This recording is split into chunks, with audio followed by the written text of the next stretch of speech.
Model की बात की, प्रेस कॉन्फ्रेंस किया। राहुल बाबा से मैं पूछता हूं कि राहुल जी, पूरे देश में चुनाव होता है, जहां आप जीतते हैं वहां चोरी नहीं होती और जहां आप हारते हैं वहां पहले से चोरी का आरोप लगाने लगते हैं। यानी आप हार को मान चुके हैं।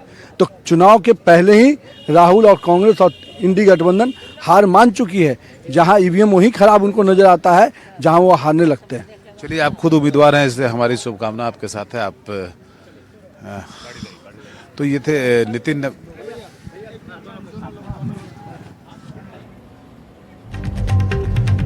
सुचारिता, हमने एक चीज बड़ी दिलचस्प देखी। बहुत जगह मतदाताओं से हमारे सहयोगी बात कर रहे हैं, जितना वोकल राघवपुर का मतदाता है खुलेआम तेजस्वी के सपोर्ट में, बाकी जगह मतदाता गोलमोल जवाब दे रहा है या फिर वो विकास के नाम पर, मुद्दों के नाम पर, चेहरे के नाम पर इस तरह के शब्दों का इस्तेमाल कर रहा है। लेकिन यहाँ का मतदाता बहुत ज्यादा वोकल है। विकास, ये उसका एक बड़ा कारण ये भी है कि शायद वो ये सोचकर निकला है कि वो मुख्यमंत्री चुनने के लिए जा रहा है और वो वोट करने जा रहा है मुख्यमंत्री के चुनाव के लिए। शायद ये तस्वीरें एक बार फिर से विजय सिन्हा की दिखा रहे हैं। लेकिन विजय जी, अगर जो बात अभी विकास ने भी कही, राघोपुर का एक वोकल वोटर है, लेकिन क्या लोगों के जहन में ये बात है इस चुनाव में कि इस बार नीतीश कुमार को जिताना या नीतीश कुमार को हटाना, ये संभवतः उनका आखिरी चुनाव?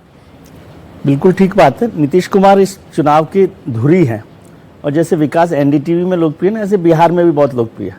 हर आदमी विकास की बात कर रहा है। एक तो सुबह सुबह अच्छा लगा कि गिरिराज जी जो है सामाजिक सद्भाव की बात करें और वीना जी कहें कि बिना डरे वोट डालें।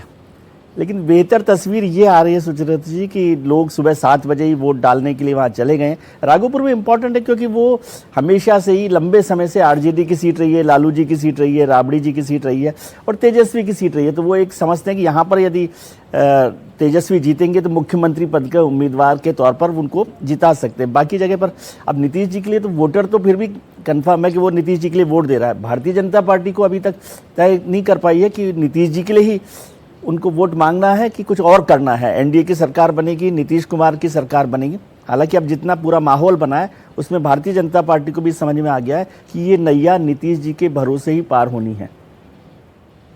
पर ये दिखाई भी दे रहा है, जिस तरह की हलचल चुनावों में भी दिखाई दे रही है, खासकर राघोपुर में जो कुछ हुआ, जो कुछ तस्वीरें आ रही है वहाँ से, मोमेंटम सेट करने की कोशिश राघोपुर के मतदाता कर रहे हैं तेजस्वी के लिए। और उधर गिरिराज सिंह ने एक मोमेंटम सेट किया ये कहते हुए कि भाई वोट अगर करना है तो प्रधानमंत्री और मुख्यमंत्री का चेहरा देख के वोट किया जाए। सरकार का जिसने उद्योग चलाया उससे मुक्ति बिहार को दिलाने का यही समय है, सही समय है। इसलिए हर बिहारी अब गौरवान्वित होगा और हर बिहारी सब पर भारी बने, ये भाव से। आप डिप्टी सीएम विजय कुमार सिन्हा को सुन रहे थे। इनकी भी किस्मत आज ईवीएम में कैद हो जाएगी। पूजा पाठ करते हुए तस्वीरें आपके सामने आई। तेजस्वी यादव की खामियां गिना रहे थे। अब चलते हैं सीधे मनोरंजन भारती के पास और वहां देखते हैं कि क्या तस्वीरें हैं। बाबा, इस पूरी चुनावी हलचल में बिहार में आप तो लगातार बीते करीब मेरे ख्याल से 1 महीने से आप दिल्ली आए नहीं हैं और पटना से ही पूरी कवरेज कर रहे हैं। पटना में मतलब बिहार से कवरेज कर रहे हैं। पटना आपने बेस बनाया था। अब क्या चीज निकलकर सामने आई इस पहले फेज के लिए? कौन सबसे क्रिटिकल एस्पेक्ट है? देखिए, ये पहला फेज काफी महत्वपूर्ण है, खासकर एनडीए के लिहाज से बात करें। लेकिन उससे पहले बता दूं कि मैं तेघड़ा में हूं। ये सीपीआई की सिटिंग सीट है, महागठबंधन की सीट है। यहाँ पे देखिए 7:30 बजे हैं, 7:32 हुए हैं। अब देखिए कैसे लोग कितनी लंबी लाइन लग गई है। और यहाँ इधर भी दिखा सकता हूं मैं, आप देखिए मेरे इस साइड भी देखिए लंबी लाइन है, महिलाएं भी है यहाँ पर। और इतनी सुबह लोग यहाँ पर, चूंकि थोड़ा सा गांव देहात का इलाका है तो बड़ी जल्दी जो है लोग जग के यहाँ आ गए हैं। शायद उनको इम्पोर्टेंस पता है उनके अपने एक एक वोट का। जहां तक मुद्दों की बात कर रहे थे, काफी मायने में ये इलेक्शन जो है काफी इलेक्शन है। उन लोग कहते हैं कि उनका लास्ट इलेक्शन होगा और लालू यादव नेपथ्य में जा चुके हैं। एक नया जो है नेतृत्व क्या उभरेगा ये भी तय हो जाएगा। एनडीए के लिए काफी महत्वपूर्ण, इसलिए मैं बार बार कह रहा हूं कि इस फेज में ही एनडीए को काफी मशक्कत करनी पड़ेगी और उनको अपनी टैली इंप्रूव करनी है। तो इस बार इस फेज में ही वो पिछली बाबा आपको बीच में रोक रहे हैं, आप फिरिएगा। मैथिली ठाकुर की तस्वीरें आ रही हैं। मैथिली पहली बार, सबसे छोटी कैंडिडेट हैं, पहली बार चुनाव लड़ रही हैं। जाने मानी लोक गायिका हैं, जाने माने ये बहुत पॉपुलर है सोशल मीडिया पर, जनता के बीच में इनके बड़े बड़े शोज दुनिया भर में होते रहे। भारतीय जनता पार्टी के उम्मीदवार हैं मैथिली ठाकुर। इस सिटिंग सीट पर बीजेपी ने अपने सिटिंग एमएलए का टिकट काट कर मैथिली को चुनाव लड़वाया है और मैथिली पूजा करने पहुंचे। हालांकि ये तस्वीरें अब जो आप देख रहे हैं विजय सिन्हा साहब की हैं, ये भी बीजेपी के डिप्टी। मैथिली का चुनाव लड़ना अपने आप में बड़ा इंटरेस्टिंग था। मैथिली की सीट पर विकास क्या अपडेट है बीजेपी के पास से, क्योंकि इंटरनल फाइट की खबर है, उनके जो रिबेल थे वो जो कैंडिडेट थे वहां रिबेल बनकर खड़े हुए हैं। या बिल्कुल, देखिए ज़रूर वहाँ पर मैथिली के लिए मुश्किल है। मैथिली एक तो राजनीतिक रूप से उतनी परिपक्व नहीं है। उनके साथ बातचीत में छोटी सी बातचीत अगर 5 मिनट कर लें तो आपको ये समझ में आ जाएगा कि मैथिली शायद किसी और की महत्वाकांक्षा को पूर्ण करने के लिए इस चुनाव मैदान में उतरी हैं। वो भीतर से चुनाव नहीं लड़ना चाहती थी, मन से मानसिक रूप से तैयार नहीं थी, लेकिन अब चुनाव मैदान में है तो पार्टी ने वहाँ पूरा दमखम लगाया हुआ है। उनके खिलाफ स्थानीय स्तर पर बगावत भी है, लेकिन पार्टी ने उस सीट को, अलीनगर को, बहुत अच्छे से होल्ड किया हुआ है और फिलहाल उनको खतरा नहीं दिखाई दे रहा है। मुकाबले जरूर वहां पर आरजेडी के साथ उनका है, लेकिन मैथिली ठाकुर देखिए आज मतदान से पहले पूजा पाठ करने पहुंची हैं और लोकतंत्र की भगवान जो है वो जनता होती है, लेकिन उससे पहले सबके भगवान के दर पर हर कैंडिडेट को जाना ही पड़ता है, क्योंकि उसके ऊपर जो सहारा है वो सबसे ऊपर वाले भगवान का ही है। मैथिली ठाकुर की तस्वीरें हमने आपको दिखाई जो पूजा के लिए पहुंची हैं। इस बीच गिरिराज सिंह अपना वोट डालने पहुंचे हैं और सुबह 7 बजे जब मतदान शुरू हुआ उससे पहले ही आपने उन्हें पोलिंग बूथ पर देखा है। तो ये अलग अलग तस्वीरें हैं और इंटरेस्टिंग बात यह है कि सुबह सुबह आप सारे जो बीजेपी के बड़े नेता हैं उन्हें देख रहे हैं। अब ये भी क्या इस पर भी एक चर्चा बनती है कि सुबह सुबह जो चेहरे आपको नजर आ रहे हैं वो एनडीए के चेहरे हैं, पोलिंग बूथ्स पर नजर आ रहे हैं वोटिंग के लिए, या फिर प्रचार से पहले जिस तरह आपने उन्हें देखा है आज वोटिंग के दिन ये तस्वीरें भी एक तरह से प्रभाव डालती हैं। बाबा के पास एक बार जाएंगे। बाबा, बहुत सारे लोग तो अब आपके पीछे नजर आने लगे हैं जो वोट डालने पहुंचे हैं। अभी थोड़ी देर पहले स्टूडियो में मैं यही बात कर रही थी कि नीतीश कुमार का ये आखिरी चुनाव सीएम के रूप में अगर वो चुनाव लड़ रहे हैं, क्या ये लोगों के जहन में है इस बार कि नीतीश कुमार के लिए चुनाव महत्वपूर्ण है इस बार और उन्हें जिताना है या उन्हें लाना है?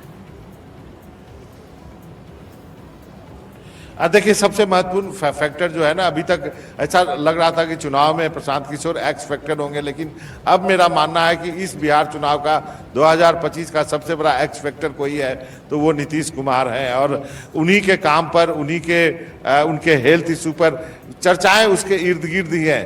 पूरा एनडीए जो है उनसे बंधा हुआ है। वो कितना अच्छा करेंगे इस पे सारा कुछ निर्भर करेगा। हालांकि उनको घेरने की बहुत कोशिश हुई है इंटरनली, लेकिन मुझे लगता है कि लोगों के जहन में ये बात जरूर है। अब आपको बीच में रोकेंगे। मैथिली ठाकुर पूजा करने के बाद बातचीत कर रही है, सुनवा लेते हैं।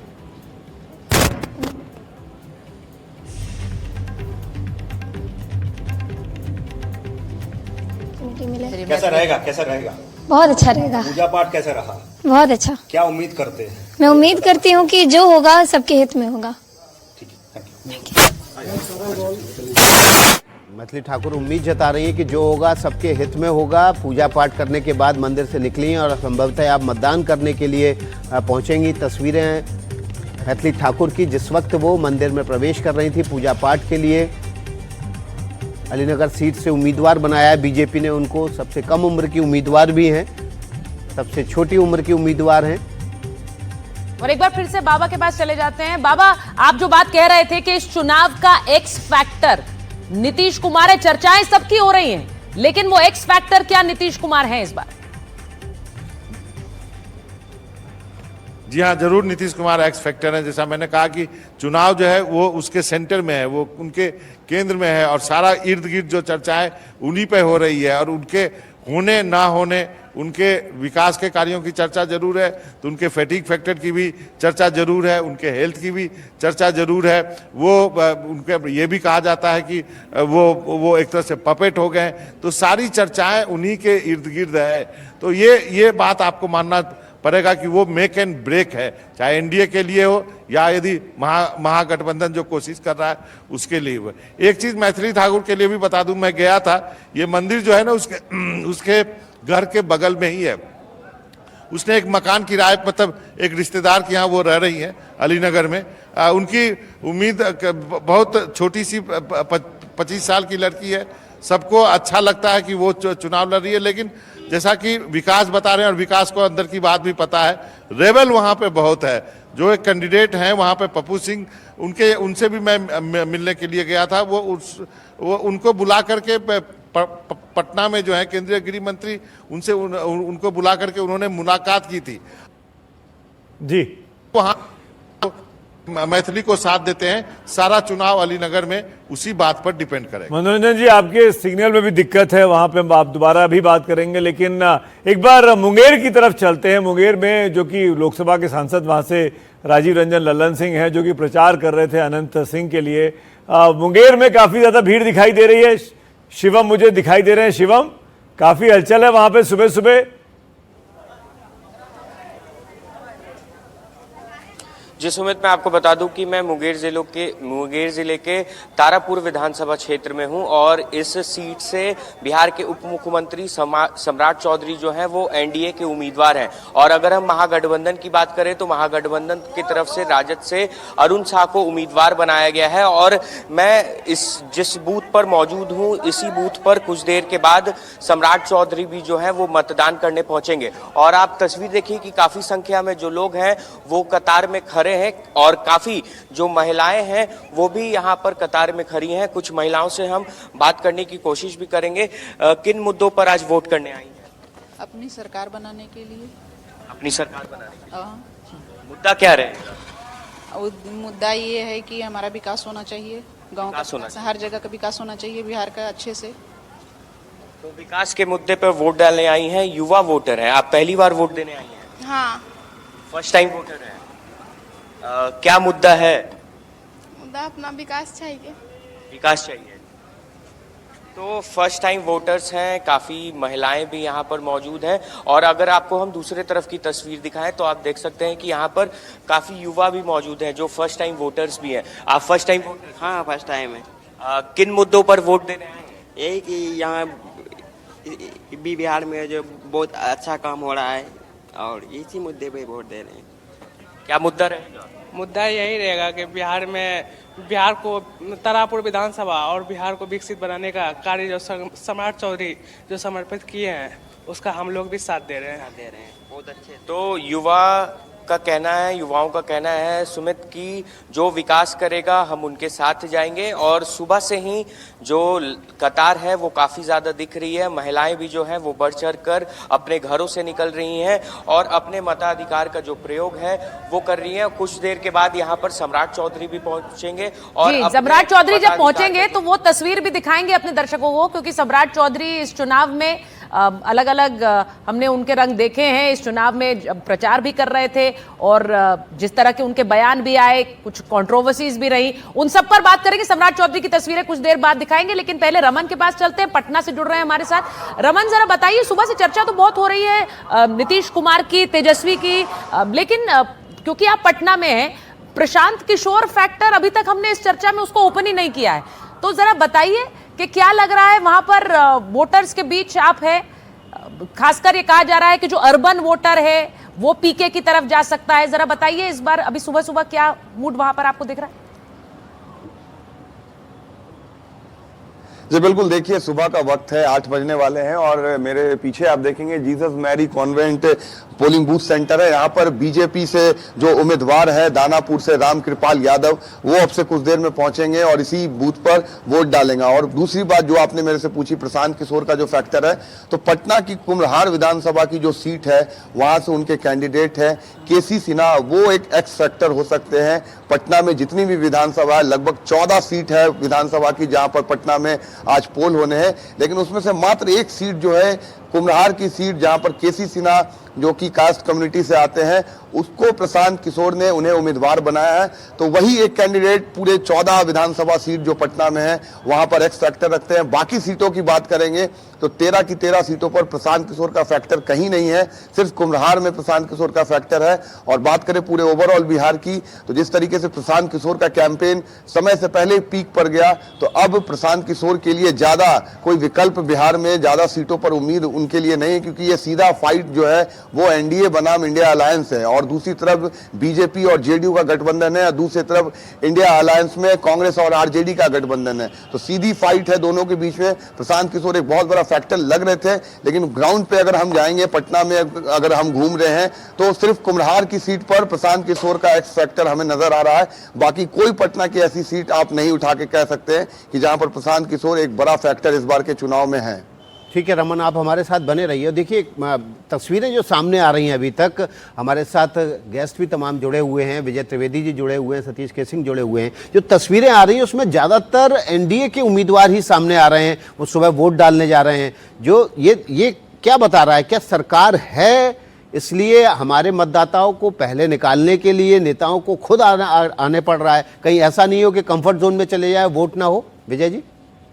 विकास, आप जानते हैं कि भारतीय जनता पार्टी की कन्वेंशनल कल्चर है कि उनके जो नेता हैं और जो नेताओं के नीचे वाले भी जो नेता हैं जो बड़ा काम देखते हैं, वो सबसे पहले वोट डाल देते हैं ताकि एक जिम्मेदारी उनकी खत्म हो जाए और फिर वो काम करे। और बीजेपी में इस बात पे जोर ही दिया जाता है कि पहले मतदान फिर जलपान।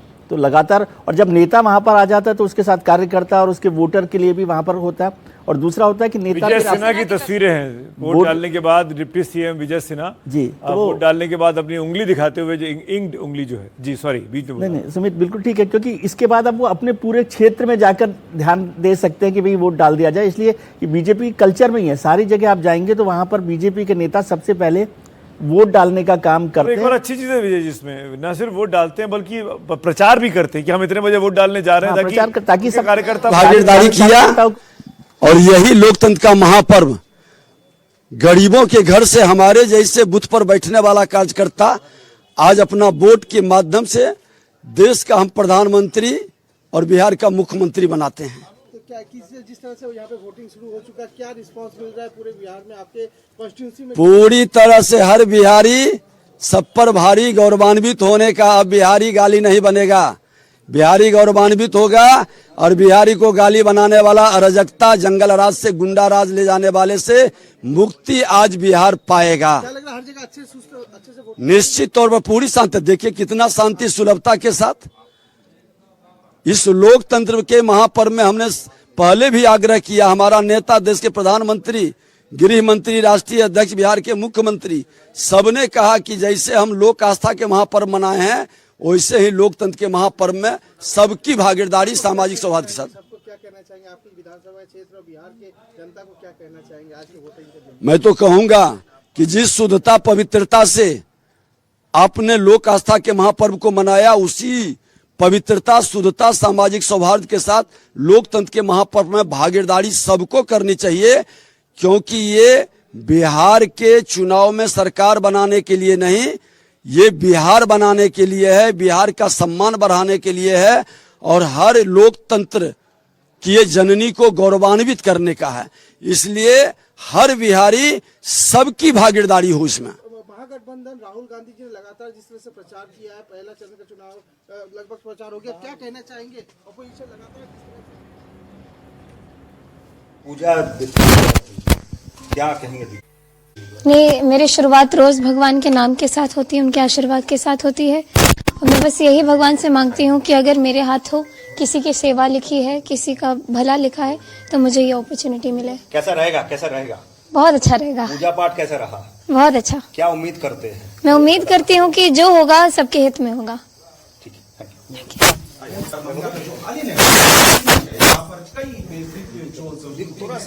हाँ, मुझे तैयारी करनी है। मैथिली ठाकुर अलीनगर से बीजेपी की उम्मीदवार और बहुत ज्यादा चर्चित चेहरा, सबसे कम उम्र की प्रत्याशी हैं इस चुनाव में। महज 26 साल इनकी उम्र है और चुनाव लड़ने पहुंची हैं। और बीजेपी ने बहुत बड़ा दांव खेला, अपने सिटिंग एमएलए को हटाकर मैथिली को वहां लड़ाया है। देखिए मैथिली क्या करती है। सैयद सुहेल एक और मेरे साथी मुझे दिखाई दे रहे हैं पटना से। सुहेल, कहां मौजूद हैं आप और क्या पढ़ पा रहे हैं? जी सुमित, मैं एक पोलिंग स्टेशन पे हूँ और देखिए यहाँ सेल्फी पॉइंट भी लगा हुआ है और ये वोट देने के बाद सेल्फी लेने के लिए आए हैं। सेल्फी ले ली सर आपने? जी हाँ, ले ली। तो क्या सोच कर वोट किया इस बार? बिहार का भला हो, यही सोच के वोट किया है। बिहार का भला कैसे होगा? अच्छे कैंडिडेट आएंगे तो भला हो जाएगा। अच्छे कैंडिडेट हैं? जरूर हैं, क्यों नहीं है। इस बार जन स्वराज सब जगह छा रहा है। क्या बात कर रहे हैं? हाँ, जन स्वराज। ऐसा क्यों? उसकी सोच है, उसकी सोच बहुत अच्छी लग रही है, उनकी जो बात विचार है बहुत अच्छे लग रहे हैं, इसीलिए। मैम आप बताइए। मैं भी इनका साथ दे रही हूँ। ऐसा? हम तो सुनते हैं नीतीश कुमार महिलाओं की पसंद होते हैं। नहीं, नीतीश कुमार हैं, हम उनको ये नहीं कह रहे हैं कि वो नहीं अच्छे हैं। उन्होंने भी बहुत कुछ किया है, हमारे बिहार को तो वाकई में चमकाया है।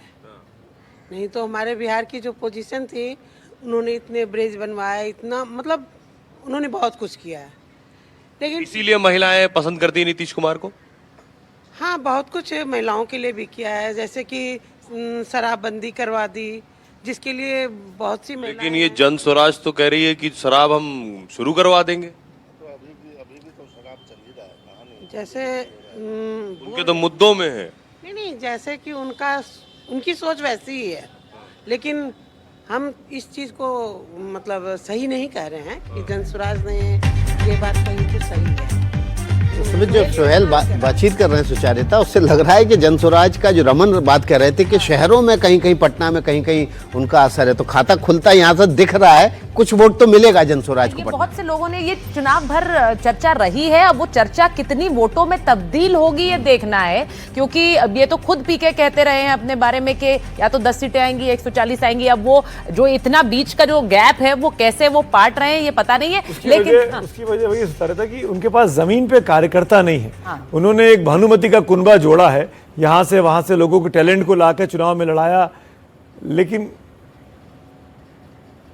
देखिए बेस वोट भी नहीं है सुमित। जो बात हो रही है ना कि एक एंकर वोट, बेस वोट होना चाहिए किसी भी दल को उभरने के लिए, वो बेस वोट जन स्वराज के पास नहीं है। कैंडिडेट्स के दम पर आप कुछ सीटों पर धमक तो बढ़ा सकते हैं, लेकिन उसको जीत में कन्वर्ट करना बहुत मुश्किल होता है। ये कंट्रोल रूम की तस्वीरें दिखा रहे हैं, इलेक्शन कमीशन का कंट्रोल रूम बनाया गया है, जहाँ से पूरे बिहार की 121 विधानसभा सीटों पर नजर रखी जा रही है।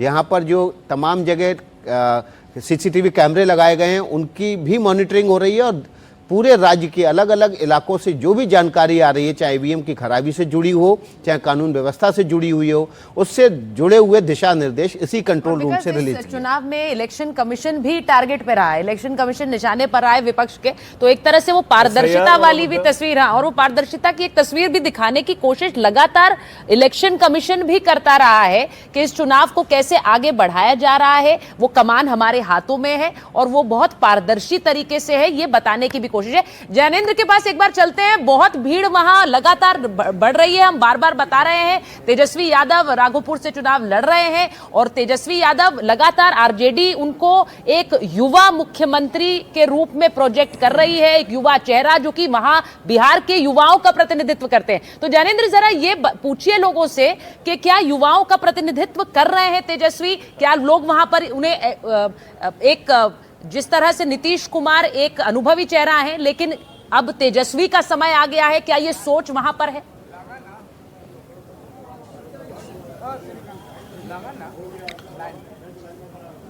देखिए, एक दो सैंपल से ये बता पाना बहुत मुश्किल होगा कि क्या तेजस्वी युवाओं का प्रतिनिधित्व करते हैं। ये तो नतीजों के दिन पता चलेगा, लेकिन हाँ वो युवा हैं तो जाहिर सी बात है कि युवा वोटरों में उनका एक आकर्षण है। लेकिन हाँ, वो यादव वोटरों का प्रतिनिधित्व तो जरूर करते हैं, और राघोपुर जो सीट है यहाँ पर 30% से ज्यादा यादव वोटर हैं, और यही एक तरीके से अहम साबित होते हैं इस सीट को लालू परिवार की गढ़ में तब्दील करने में। लेकिन चुनौती उनके सामने है कि जो गैर यादव वोटर हैं, क्या वो उनके लिए इस बार गोलबंद होंगे या फिर उसमें एक बड़ा हिस्सा सतीश यादव को मिल जाएगा। यही इस सीट का पेच है। इस सीट पर जो कुछ युवा वोटर हैं उनसे हम जरूर बात करते हैं और समझने की कोशिश करते हैं कि क्या मुद्दे हैं और क्या तेजस्वी यादव का यूथ फैक्टर इनके लिए अहम है। क्या नाम है आपका? मेरा नाम नवीन कुमार हुआ। नवीन, आप ये बताइए किस मुद्दे पर आप वोट कर रहे हैं? किस मुद्दे पर वोट कर रहे हैं? क्या होता है मुद्दा, बताइए आप। यहाँ जो उम्मीदवार है सतीश यादव, तेजस्वी यादव और लोग हैं, तो किसी कैंडिडेट को देख करके वोट कर रहे हैं आप? कोई मुद्दा है आपके ध्यान में? हाँ, मुद्दा तो है ध्यान में मेरा। हाँ। जिसको लैंग्वेज नहीं है उसको वोट देने से क्या फायदा है? अच्छा, क्या लैंग्वेज? जो सतीश कुमार का एक वीडियो हम देखे हैं, उसमें वो गाली बक के बात करता था। ये मुद्दा है आपका तेजस्वी को वोट करने के लिए? मेरा तो वोट शुरू से ही तेजस्वी के जाता है। क्यों? क्या वो मुख्यमंत्री उम्मीदवार है इसलिए, या वो युवा है इसलिए? युवा इसलिए। युवा है इसलिए। तो जैनेंद्र हमारे जैनेंद्र, मैं बीच में टोक रहा हूं आपको। जैनेंद्र एक बार ध्यान से सुनिए। जैनेंद्र, इस बात को ध्यान से सुनिए और ध्यान रखिए पूरे कवरेज के दौरान। हमको नहीं पूछना है किसको वोट कर रहे हैं, हमको नहीं बुलवाना है कि कौन आपका पसंदीदा उम्मीदवार है। हम मुद्दों पर फोकस करें। मुद्दे क्या हैं, क्या देखकर वोट कर रहे हैं और क्यों वोट कर रहे हैं। नाम कैंडिडेट का, नाम पार्टी का नहीं आना चाहिए। इतनी सेंसिटिविटी हमको ध्यान रखनी है इस कवरेज के दौरान। चलिए बात करिए अब आप। बिल्कुल सुमित जी, लेकिन वोटर हैं वो, उनकी जबान पे पार्टी और उम्मीदवार का नाम आप माइक हटा सकते हैं, रोक भी नहीं सकते। आप माइक हटा सकते हैं जब कोई बोले, क्योंकि आपको लाखों लोग देख रहे हैं इस टाइम पे। अगर कोई नाम ले रहा है तो माइक हटा दीजिए। क्या मुद्दा है, किस मुद्दे पर आप वोट कर रहे हैं? सवाल क्या पूछते हैं, ये इंपॉर्टेंट है। बहुत महंगी से तबाह है जनता। महंगाई बहुत महंगाई, हर चीज महंगी हो गए। गाय का चोकर जो होता है चुन्नी, वो भी महंगा हो गया। सोना चांदी छोड़िए ना, महंगाई आपके लिए एकदम उब गया। महंगाई मुद्दा है। आप बताइए आपके लिए क्या मुद्दा है? वही है, सब के लिए वही है, सब के लिए वही है। इस सीट पर क्या मुद्दा है सबसे बड़ा?